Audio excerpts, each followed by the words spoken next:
Ukrainian Member of Parliament, Lesia Vasylenko, is part of a delegation to the European Parliament and is currently in Strasbourg for us. Thank you very much for being on the programme today. Can you just explain what you are doing in Strasbourg? Essentially, 9 Ukrainian members of parliament, all women, are part of the international task force to ram up support to Ukraine, both from EU countries and Council of Europe countries. So last week it was the session of the European Parliament, and we were working the delegations of the EU parliamentarians to see how we can move more sanctions, more robust sanctions against Russia, especially with certain countries who took half measures, and also how we can do more to expedite Ukraine's membership in the EU. This week is going to be about the Council of Europe expelling Russia from every single body of the Council of Europe. The Committee of Ministers last week failed to make such a decision, so it's now up to the Parliamentary Assembly of the Council of Europe.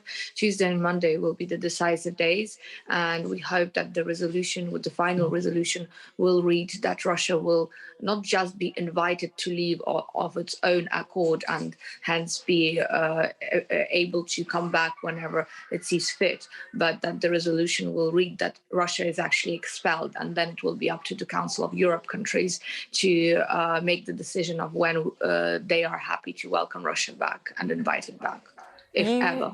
You mentioned there that some countries have only taken half measures on sanctions. Who are you talking about? Well, it's the obvious ones, Germany, France, the major countries. They're not doing nearly as much as they could be doing. The same goes for the purchase of Russian oil and gas. Okay, Germany made the decision yesterday to stop with the purchases of oil and coal, but gas still remains a big one. Every penny that goes into the Russian economy goes to finance the Russian army, which essentially is committing genocide of the Ukrainian people by massacring civilians every single day. Every single day I wake up to the news that more and more civilians were killed. There are more civilian losses in Ukraine than military losses. That says something about the type of warfare they are waging. It's a terrorist state waging a terrorist war against an independent nation, and they must be stopped with all means. And money and economic sanctions are very strong means towards them. It's absolutely horrific, like you say. I just want to talk a bit about the position that you find yourself in. And we might be able to show a picture of you, I believe. You've taken up a gun yourself. You say that you're prepared to use it. You've got 3 children, including a 9-month-old. Just talk me through. You're in Strasbourg at the moment. Are you planning on returning to Ukraine? Are your children in Ukraine? What's your own situation? So my own situation is complicated. You know how you put the on your social media profile, it's complicated. This is my situation right now. I'm very blessed to be in a much better position than many people living in besieged towns such as Volnovakha, which has been destroyed yesterday. Since yesterday, it's a town in Ukraine which had 100,000 people, and now it's no longer considered livable. It's no longer a town. Yesterday it was the last day that city was existing as a city. So I guess I'm lucky that at least I'm living, breathing. I'm in safety. I'm in a country right now where there is no war, where missiles are not flying. My kids are in safety. I, in fact, have a couple of hours with them just now, just as we speak. So I'm extremely blessed that I have the opportunity to at least see them for at least a while. But once this diplomatic mission to Strasbourg is over, that's it. I go back to Ukraine. That's a set given. But where do I go back to Ukraine? I don't know, because my trip to Strasbourg, and later on it will also include the UK. So on the next week I will also be in the UK, also trying to speak to government officials and parliamentarians regarding more sanctions and regarding more support for Ukraine. But really after that, on the 18th of March, I go back to Ukraine. The question is where is that going to be? Because every time I look at the news, more and more cities are getting bombed as well in Western Ukraine. So it's very, very indefinite. I hope to be able to go back to Kyiv to my own apartment at some point. I mean, as a normal person, I miss it greatly, and I would love to just be home and have somewhere to call a home.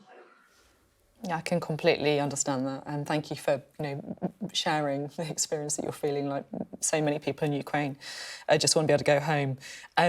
You mentioned there that you are hoping to speak to the UK Parliament and see if there's more that they can do.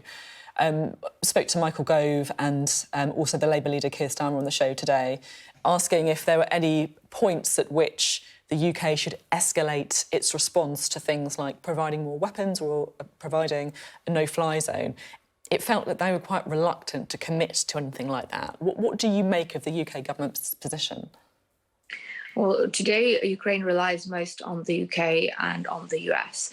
To be honest, these are the two strategic partners that have always been around through all of the 8 years of war that Russia has been waging against Ukraine. Today, the UK has, well, not only the opportunity, but also in my view, the responsibility to become the leader of the anti-Putin coalition, which is forming in Eastern Europe. Yesterday, in the speeches we heard from Russian TV presenters, which are essentially the Rupers, the microphones of the Kremlin, the message was very, very clear that after Ukraine, Russia is not about to stop, and that they are going to continue their invasion across the eastern bloc of countries to get back that big Russian empire they all dream about. Essentially, that is a declaration of war on European states and on NATO member states. Before it's too late, I feel that this anti-Putin coalition formed of Baltic states, of Poland, of Georgia possibly, although Georgia has been very, very quiet these days, surprisingly. Of the UK again, of the Nordic states, this anti-Putin coalition could really be the thing and the mechanism, the vehicle that can stop Putin before it gets too late and before the extent of the damage and the extent of losses of people's lives grows more than that of the World War II. It's as you say, the loss of life is so devastating. What are people telling you from Ukraine? You must be speaking to people, friends, family members who are still there. Every single day, to be honest, I feel guilty for even getting like the 4 or 5 hours of sleep that I've been getting through these a little bit more than 2 weeks, through these 18 days. Because every time, every hour, something is happening. There's either missiles or shellings or evacuation buses being shot. Tonight, really, the attacks have extended to the west of Ukraine. Actually, that happened already since last night as well.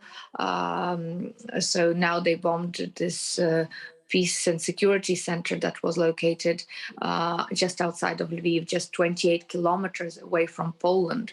People in Poland were sending messages saying that they heard tremors in their homes as everything in the night shook. So this is how far they are pushing now. The Russians are really pushing on the borders, and I think it's going to be very little time before they start attacking Poland.